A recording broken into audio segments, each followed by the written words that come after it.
Hello everyone, this is a very quick tutorial about exporting an AAF from DaVinci Resolve to Pro Tools. So the first thing is you have a normal project here. Okay, we need to go directly to deliver. Then we choose Avid AAF.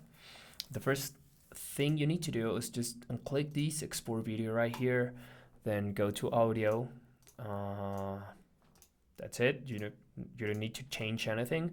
Just right here, if you have 16, just put it in 24, and that's it. You don't need to do anything else. Just add to render to queue. Oh, remember, you need to choose your folder right here, your destination folder. I have this folder called Pro Tools Sessions, and that's it. You just need to click there and render all.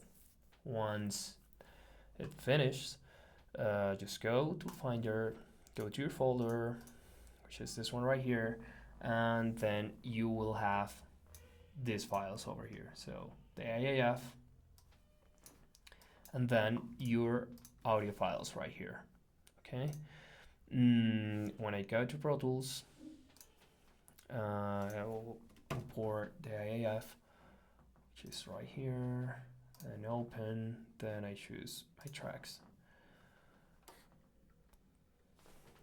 Once they open, they will recognize the audio files because they are in the same folder.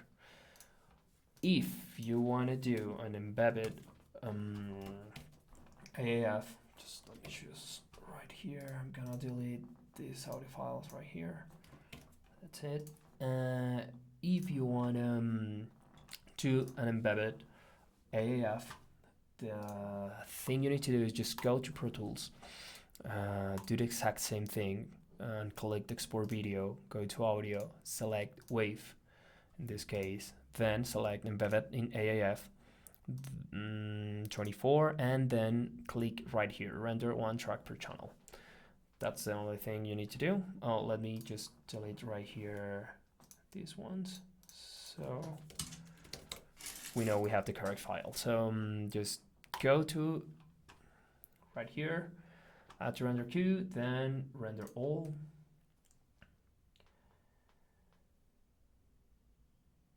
This case, we go to the folder, and then we have right here just one file, which is embedded with the audio files on it. We see is just 8.9 megabytes, which is more than kilobytes. So we know that this file has audio files on it. So we go to Pro Tools, then we import the AAF, same thing we did before, and then we have the audio files right there. Everything is working. Thank you.